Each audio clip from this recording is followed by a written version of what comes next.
Olá pessoal, saudações! Dando continuidade ao nosso curso básico, que já está na sua 7ª unidade, vamos falar hoje sobre rotinas de atraso, os famosos delays ou pausas temporizadas que às vezes nós precisamos aplicar em um programa, como por exemplo, para fazer o acionamento de um motor com retardo ou simplesmente para fazer um LED piscar em intervalos regulares. Nós precisamos usar um recurso de temporização. E um desses recursos é justamente a rotina de atraso, que nada mais é do que um conjunto de instruções projetado para gastar tempo, ou seja, para gerar pausas durante a execução do programa. Mas o grande problema nesse tipo de rotina é determinar o tempo de duração da pausa. E para fazer isso, nós precisamos entender um aspecto fundamental dos microcontroladores, o chamado ciclo de máquina. E esse ciclo de máquina, na realidade, é o período de clock que determina o ritmo de trabalho do microcontrolador. Aqui no 8051, esse período corresponde ao inverso da frequência interna de operação. E essa frequência interna corresponde a 1/12 da frequência externa, que é aquela gerada pelo circuito oscilador. Vamos exemplificar para ficar mais claro? Então, olha, considere um circuito oscilador de 12 MHz, que é justamente o nosso caso da plataforma didática, onde nós temos um cristal de 12 MHz, que gera, evidentemente, uma frequência de 12 MHz. A frequência interna, nesse caso, será então de 1/12 da frequência externa. Então, colocando aqui no sistema, na unidade padrão do sistema internacional, em Hertz, eu tenho 12 vezes 10 elevado à sexta dividido por 12. Terei então uma frequência interna de 1 MHz, 1/12 de 12 MHz, tá? Ou 1 milhão de Hertz. E o ciclo de máquina, o inverso dessa frequência, vai ser 1 dividido por 10 elevado à sexta, que isso daqui me dá 1 microsegundo. Então, considerando um cristal de 12 MHz, nós vamos ter um ciclo de máquina de 1 microsegundo. Bom, agora só para ilustrar, imagine que eu dobre a frequência, que eu coloque um cristal de 24 MHz. Então, se eu dobrei a frequência, evidentemente o tempo vai ser reduzido pela metade. Então, eu terei aqui meio microsegundos, como ciclo de máquina. Mas agora eu pergunto, por que é tão importante conhecer o ciclo de máquina? Bom, nós vimos que o ciclo de máquina determina o ritmo de operação do microcontrolador. E cada instrução do programa é executada seguindo esse ritmo. Algumas instruções são executadas dentro de um único ciclo, outras precisam de 2 até 4 ciclos para serem executadas. E assim, conhecendo o tempo que as instruções consomem, nós podemos dimensionar uma rotina de atraso para gerar uma pausa temporizada, com a duração que quisermos. Bom, na unidade 3 desse curso, eu apresentei o conjunto de instruções do 8051 e deixei na descrição daquele vídeo o link para vocês baixarem o documento PDF desse conjunto. E nesse documento, que está aqui, olha, nesse slide, é um documento pequeno, de 3 páginas apenas, que contém as principais instruções 8051. Então, só para a gente relembrar, deixa eu expandir aqui a tabela 4. Está aqui. São as instruções booleanas. Então, nesse documento, nós temos as instruções categorizadas em tabelas, e a primeira coluna dessas tabelas mostram o mnemônico, a sintaxe da instrução. A segunda coluna mostra a descrição e o exemplo, um exemplo de aplicação.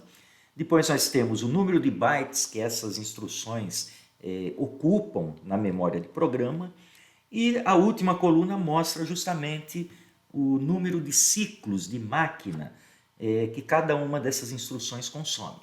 Então, por exemplo, aqui a instrução 7B consome um ciclo de máquina, a instrução CLR também, a JB, que é aquela instrução de desvio condicional, consome 2 ciclos, o JNB da mesma forma, 2 ciclos, e assim por diante. Bom, para que a gente então saiba quantos ciclos uma determinada instrução gasta, basta consultar a tabela, tá? Ou melhor, consultar esse documento, tá ok? Então, prosseguindo, conhecendo esses detalhes, pessoal, para que a gente construa uma rotina de atraso para gerar uma pausa, por exemplo, de 1 segundo, considerando que o nosso 8051 esteja trabalhando com uma frequência externa de 12 MHz, nós vamos precisar gastar 1 milhão de ciclos de máquina. Eu poderia fazer isso através de um loop. Eu faço um loop que vai rodar 1 milhão de vezes, executando uma instrução que gasta um ciclo de máquina. Ou um loop que vai rodar 500 mil vezes, consumindo 2 ciclos de máquina, né, para cada volta. Mas o grande problema aqui é controlarmos esse processo de repetição, pois eu não posso simplesmente fazer um único loop que realiza 1 milhão de voltas. O que eu consigo, no máximo, com a linguagem Assembly e usando registradores de 8 bits, é realizar um loop com 255 voltas, que é o valor máximo que eu consigo armazenar nos registradores de 8 bits. Agora, para contornar essa limitação, nós empregamos estruturas de repetição encadeadas. Olha, nós temos aqui um fluxograma que mostra, né, uma alternativa para realizar esse tipo de rotina. Veja que existem 3 loops encadeados, né, que eu chamei aqui de DL0, DL1 e DL2, que vão realizar 500 mil voltas ou 500 mil ciclos. Então vamos analisá-lo. Eu tenho aqui uma estrutura, né, um loop mais interno, que eu chamei de DL0, que é controlado por R0, pelo registrador R0, que recebe inicialmente um valor de 250. A cada volta, a cada ciclo, eu decremento o R0 até ele chegar em zero. Enquanto ele não chegar em zero, ele retorna. Então ele vai realizar aqui 256 voltas. O loop mais externo, ou melhor, o loop intermediário, né, que eu chamei de DL1, é controlado pelo registrador R1, que recebe inicialmente o valor 200. E aqui embaixo, olha, ele testa. Enquanto R1 não chegar em zero, ele volta. Então, de 200 até zero, ele vai realizar 200 voltas, né? 200 vezes. E o loop mais externo, controlado pelo registrador R2, vai realizar 10 voltas, né? Então, enquanto R2 não chegar em zero, ele também retorna. Tá? Então, nós temos aqui, olha, essas duas instruções, vamos focar, né, nessas duas instruções, elas serão realizadas 250 vezes, né, no loop mais interno, vezes 200 vezes, que é o loop intermediário, vezes 10, que é o loop mais externo.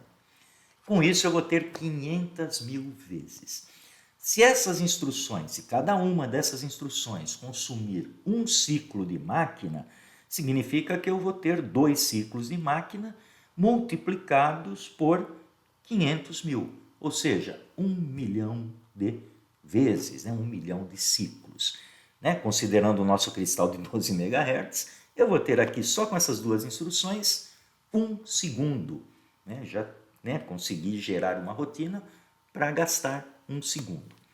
Ok, bom, depois a gente vai explicar melhor todos esses detalhes, né? Porque não existem somente essas duas instruções, tem mais. Mas antes disso, vamos ver o programa em Assembly para realizar esse processo. Então vamos lá. Está aqui o programa, né? Ao lado. Bom, a primeira instrução do programa é o rótulo que determina o início da rotina, né? O atraso. Né? Não esqueça dos 2 pontos para definir que isso é um rótulo. A segunda instrução, que é esse daqui, onde eu coloco 10 no registrador R2, eu utilizo um move, né, R2,10. Aí em seguida eu tenho o rótulo, né, que vai estabelecer o loop mais externo, que é o DL2, então está aqui DL2, 2 pontos. Lembrando que esse rótulo aqui, esse ponto de retorno, ele será utilizado por essa instrução aqui embaixo que a gente vai ver já já. Tá? Que corresponde justamente a esse teste aqui, se o R2 é igual a zero, ou melhor, se R2 é diferente de zero, né? Ele retorna. Tá aqui.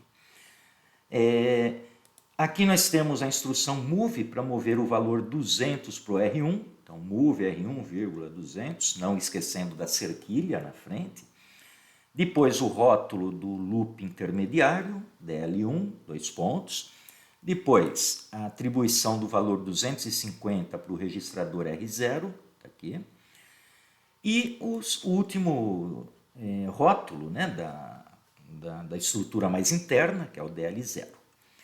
Aí vamos começar com o processo de decremento, né, e teste. Então, o loop mais interno está aqui. Primeiramente, eu decremento o valor do R0, tiro 1 dele, né? E depois eu testo se ele é igual a 0. Ou melhor, se ele é diferente de 0, né? Porque ele sai aqui no não. Se ele for igual a 0, ele continua. Se for diferente de 0, ele retorna. Isso daí a gente faz com a instrução DJNZ, que é a instrução que decrementa e pula se não for 0. Então ele testa o valor do R0. Se não for 0, ele pula aqui para o DL0. Então ele fica, né, ele justamente reproduz isso que está sendo apresentado no fluxograma. Aqui, olha, nós temos no caso, né, do R0 chegar no valor 0, ele vai executar a instrução subsequente, que é a mesma coisa, ele vai decrementar agora o R1 e vai pular para o DL1 enquanto, na realidade, o R1 for diferente de 0, que é justamente o que acontece no fluxograma. Tá? Então, ele fica rodando aqui mais 200 vezes. Quando ele terminar esse ciclo, ele cai no próximo aqui, agora ele decrementa o R2, tá aqui, e pula quando o R2 for igual a 0. Ou melhor, pula enquanto não for igual a 0. E aqui nós temos a instrução RET, né, que é o return, ele retorna, né, ele abandona a rotina e volta para a instrução subsequente à chamada dessa subrotina. Muito bem, agora vamos dar uma analisada, aqui no próximo slide nós temos, está aqui, olha, o consumo, né? Quanto tempo essa rotina vai consumir, tá? Nós vimos aqui que essas duas instruções, essa daqui, o decremento do R0 e o teste do R0, que corresponde a esse DJNZ R0,DL0, consome 1 milhão de ciclos de máquina. Só aqui nós já temos 1 segundo, tá? Mas as outras instruções também consomem, é claro, né? Então vamos analisar aqui, olha. Essa instrução, bom, os rótulos não consomem, tá? Os rótulos, eles simplesmente são marcações, né? São pontos de retorno, então eles não consomem tempo. Aqui nós temos, ó, uma instrução move consome 1 ciclo de máquina, só que essa linha aqui vai ser executada uma única vez, tá? Então eu vou consumir aqui nessa linha 1 ciclo de máquina apenas. Essa segunda instrução move também consome 1 ciclo de máquina, só que ela vai ser executada 10 vezes, porque ela está dentro do loop controlado por R2, né? Que vai ser rodado 10 vezes. Então eu vou ter aqui 10 ciclos de máquina. Essa outra aqui vai ser rodada, que também consome 1 ciclo de máquina, vai ser rodada 10 vezes, vezes 200, porque está dentro do ciclo intermediário, né? Da estrutura intermediária. Então, 10 vezes 200 dá 2.000 ciclos de máquina. Essa daqui nós já vimos, vai gastar 1 milhão de ciclos de máquina, que é 10 vezes 200 vezes 250, que dá 500 mil, vezes 2 dá 1 milhão de ciclos de máquina. Essa outra aqui vai rodar, que consome também 2 ciclos de máquina, vai rodar 10 vezes 200. Vai gastar, na realidade, 4.000 ciclos. E essa última aqui vai rodar só 10 vezes, então 2 ciclos vezes 10 dá 20 ciclos de máquina. Somando tudo isso, nós vamos ter 1.006.031 ciclos de máquina. Ou seja, convertendo para segundos, né, multiplicando por 1 microsegundo, eu vou ter aqui 1,006 segundos, né? 1 segundo e 6 milésimos de segundo. Olha, dependendo evidentemente, né, da aplicação, esses 6 milésimos aqui é irrelevante, né? Para a nossa aplicação, que nós vamos ver daqui a pouquinho, isso é irrelevante. Então eu posso considerar que essa rotina consome 1 segundo. Tá ok? Agora, evidentemente, se eu quiser fazer um tratamento mais perfeito, aí eu utilizo, né? Ou eu manipulo aqui os valores para chegar num valor mais próximo que eu queira, ou então eu utilizo os temporizadores, né? Os próprios timers do microcontrolador. E agora, só para a gente demonstrar o funcionamento prático dessa rotina de atraso, vamos desenvolver um programa para fazer com que os LEDs da nossa plataforma didática pisquem em intervalos de 1 segundo. Eu já fiz o programa, já instalei aqui na minha plataforma didática. Então observem que o efeito que a gente espera é esse. Olha, os 8 LEDs aqui do porte 1, eles devem piscar em intervalos de 1 segundo, de acordo com aquela nossa rotina. Tá? Na realidade é 1 segundo,006 milésimos. Então vamos ver o funcionamento, né? Ou melhor, vamos ver o desenvolvimento desse programa. Então ele está aqui, olha, código assembly. Então vamos dar uma analisada. Observe que eu tenho aqui a rotina de atraso, né? Que é a mesma que nós acabamos de ver. E aqui em cima nós temos a parte inicial do programa. Então, primeiramente, a diretiva org, para dizer que o programa deve ser alocado a partir da posição 0 da memória de programa. Em seguida, eu tenho o rótulo início, que define o ponto inicial do código. Em seguida, eu faço uma movimentação para P1 do valor 0, ou seja, eu jogo todos os pinos do porte 1 em nível lógico baixo, e isso faz com que os LEDs acendam. Em seguida, eu aplico a instrução lcall atraso, que faz a chamada da rotina atraso até encontrar o return. Então, quando ele encontra o return, né, o programa retorna aqui para a instrução subsequente à chamada. Então, com isso, eu gero aquele atraso de 1 segundo. Em seguida, eu faço uma movimentação também para o P1 do valor FF. Então, eu jogo todos os pinos do porte 1 em nível lógico alto, e isso faz com que os LEDs apaguem. Em seguida, mais uma vez, uma chamada da função atraso, né, para gerar o atraso de 1 segundo, e em seguida um loop, né, eu faço uma volta para o início, dou um long jump para o rótulo início. E o programa então vai ficar preso aqui nessa estrutura de repetição, fazendo os LEDs acenderem e apagarem em intervalos de 1 segundo. Tá, uma aplicação bastante simples, mas que demonstra aí uma aplicação prática da nossa rotina de atraso. Agora vamos ver se isso funciona. Vimos aqui na plataforma real, vamos ver agora no nosso modelo virtual, na nossa plataforma virtual que a gente fez lá no Simul IDE. Então vamos lá? Bom, primeiramente eu vou copiar o código. Deixa eu copiar aqui do próprio slide. Pronto. Agora vamos entrar na pasta 8051 Assembly, entrar na subpasta Edsim e executar o programa Edsim 51. Pronto. Bom, aqui temos o nosso programa. Aqui nós vamos apenas copiar o arquivo e gerar o código em linguagem de máquina. Muito bem, vamos salvá-lo. Vou colocar aqui no desktop mesmo. O nome vai ser, vou colocar esse mesmo, pisca. Lembrando aqui que o tipo de arquivo tem que ser Intel Xfiles, ok? Vamos salvar. Sim. Pronto. Então geramos aqui no nosso desktop. Vamos confirmar. Vou fechar aqui o Edsim. Tá aqui, ó, pisca.x. Bom, esse pisca.x é o firmware que nós vamos agora embarcar no nosso modelo virtual. Então vamos lá, novamente na pasta Assembly, Simul IDE, e vamos executar o programa. Bom, vamos carregar a nossa plataforma virtual, está aqui, prontinho. Bom, vamos agora carregar o firmware, está na área de trabalho, é o nosso pisca.x. Pronto, colocamos o programa já em linguagem de máquina dentro do microcontrolador. Vamos iniciar a simulação e vamos ver se o comportamento é aquele que a gente espera. Exatamente, olha, os 8 LEDs piscando em intervalos de 1 segundo. do jeito que a gente viu na plataforma real. E aí está uma aplicação bastante simples, mas que pode ser estendida, pode ser utilizada para qualquer outra aplicação que exija esse recurso de temporização. Tá ok? Pessoal, então por hoje nós ficamos por aqui. Um grande abraço a todos e até a próxima.